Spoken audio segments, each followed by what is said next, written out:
Hello YouTube, today I'm going to be showing you an overview of all of my PC parts for my PC build.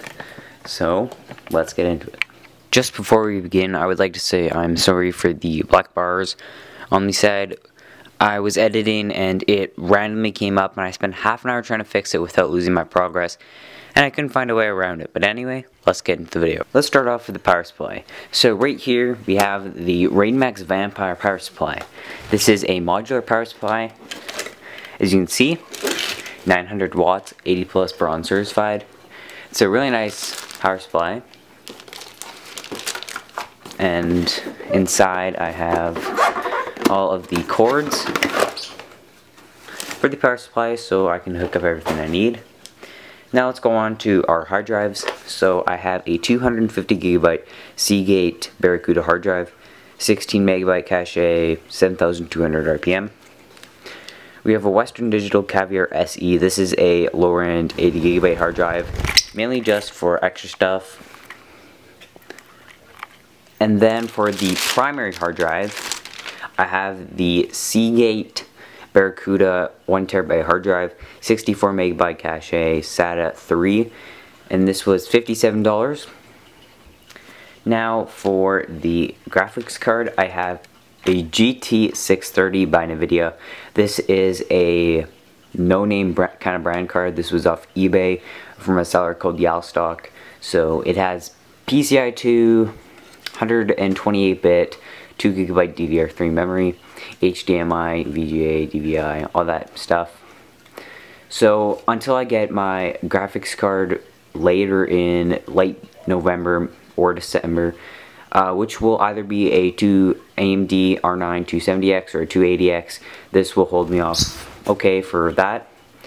For the CPU, I have the AMD, let's just get a look. It's the AMD FX 6350 6-core processor.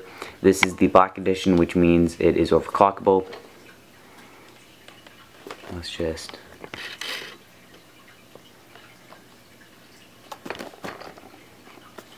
So if you want to pause that and just have a look. But you have a look at the processor on the side. So let's go ahead and unbox this. So just cut that. Most of these parts were off Newegg. This was $154. This CPU, now right here, we have instructions. And the CPU on the side, yeah, I also have an AMD FX sticker. So let's just make sure not to touch that. Here we have the fan and heat sink with pre-applied thermal paste on it. So let's take a look at this. As you can see, just basic fan.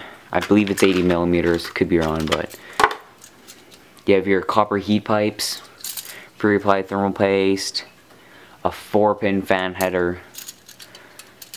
Pretty basic. I'm not going to be overclocking, and if I do, I'm going to be going with water cooling later on, so this will do me just fine. Now onto the motherboard. Hopefully the lighting isn't too bad, but the TA970, this is the AM3 Plus motherboard. So nothing too special, it just tells you a little bit about it.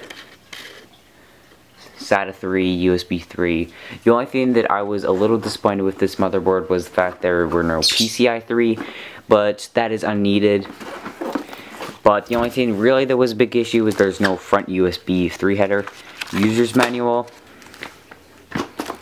You get a installation disc with your firmware, and you may need to update the BIOS. I'm guessing you get a SATA cable, another SATA cable, the I/O shield.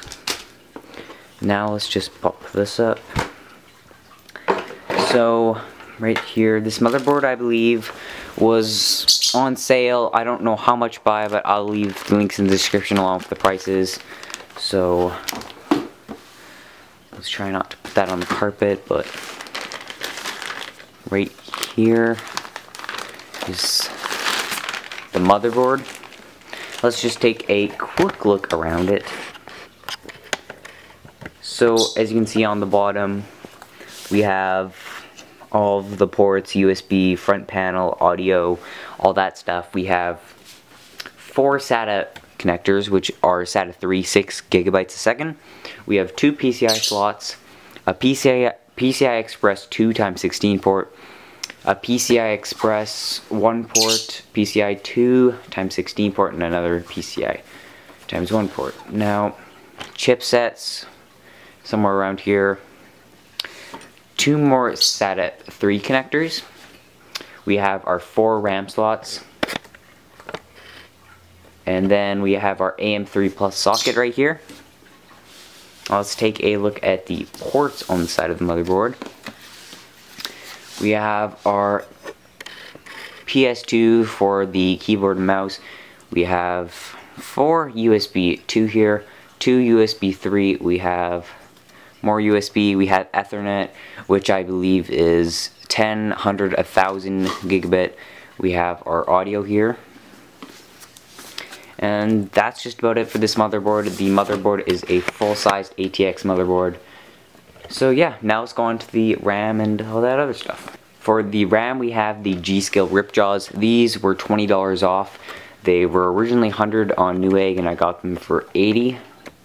So it's compatible with the Z970, which is the chipset on my motherboard. And it is compatible with AM3 Plus platforms, which is what I have. Let's just open this up.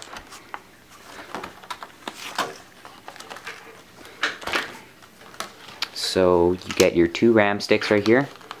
I have 2 4 gigabyte RAM sticks. Since my motherboard has 4 RAM slots, I'm going to be upgrading to 12 gigabytes in the future. Let's just make sure not to damage these while popping them out. Okay, so right here, you can see the heatsink on the top, Ripjaws. Let's just put that to the side. And then you have your second one, right here. And then you also got a G.Skill sticker. You can put that on your case or wherever. And now I believe all we have left is the accessories in the case. So I got an extra SATA cable off Amazon. This was $3. It's a SATA 3 cable. Our fans, I have 2 exhaust fans which are rainbow LEDs. So I had these before. They were about $2 on eBay, 120 millimeter. One of them has issues and I need to resolder or put it back in. So I have 2 of them. And now let's just move on to the mouse and keyboard. I have a mouse pad, one of those really cheap ones. I have a keyboard right here, which is like the AUA Bellfire keyboard, but this is the B-Fire, which is an eBay model. I could not buy the other one since my PayPal was not verified on Newegg. It's a LED keyboard. The LEDs aren't super bright, but it's pretty good. It's a mechanical keyboard. I like it. It was $30. The mouse, which I got off Everbind, it is not a crazy awesome mouse. The thing is okay, but it's not really the best. So it'll do me good for a little bit of time. I have some TX4 thermal paste. So basically what thermal paste is it's already pre-applied on my CPU, but when I get my new cooler, I'm going to put this on it. On my last computer, I had it on and it was pretty nice. So now let's just take a look at the case, which is the Raidmax Scorpio V. So if you didn't see my video on this, this is a pretty nice case. It has enough room for everything I have. It will support my graphics cards, my drive bays, all that stuff. So let's just take a look around. You have plenty of drive bays. You have PCI slots on the side. You have a fan on the front, which is a blue LED fan. You have a fan on the back for an exhaust fan, and then on the side there is the glass panel, so you can of course see on the top there is a removable fan cover and dust filter. Same goes for the bottom for the power supply if you have your fan facing downward. The case has 2 USB 3, a SATA hot swap, so you can hot swap out your hard drives support, making the fact that your motherboard and your hard drive have to be compatible with that. Audio in, audio out, USB 2, power, reset, HDD indicator, You have 3 5.5-inch drive bays. I believe it's 5.5, but basically in there you can put your CD drives. I have one in there already. That's how I'm going to be installing Windows on it. I'm using Windows 7 for the computer, and that's just about it. So here's the setup, and the fans are pretty loud. It's going good. I have a monitor here, it's extra, don't really use that much. My keyboard, the mouse. I'm using my PlayStation 4 DualShock controller. It works with my system. I'm playing quite a bit of games with it. My speaker, stereo Altec Duo speaker. My case, as you can see, my bird has a obsession with biting this computer case. Let's just open the case up. And as you can see, hard drives, the drive bay, the GPU, the RAM, the fans, CPU, all that stuff. I have decent cable management. So I hope you enjoyed my PC build video, but if you want to see me doing a benchmark video of just saying how the games run, of course it's a GT 630, so don't expect anything amazing. But as soon as I get my new parts, I will also do a video on that. And that's all for now. I'd like to say a thanks to RaidMax. Without them, this case would not be here and the power supply, so they definitely helped me out quite some time with that. And if you want to see the video on this case, I'll leave the link in the description. So that's all for now. Have a great day and see you later.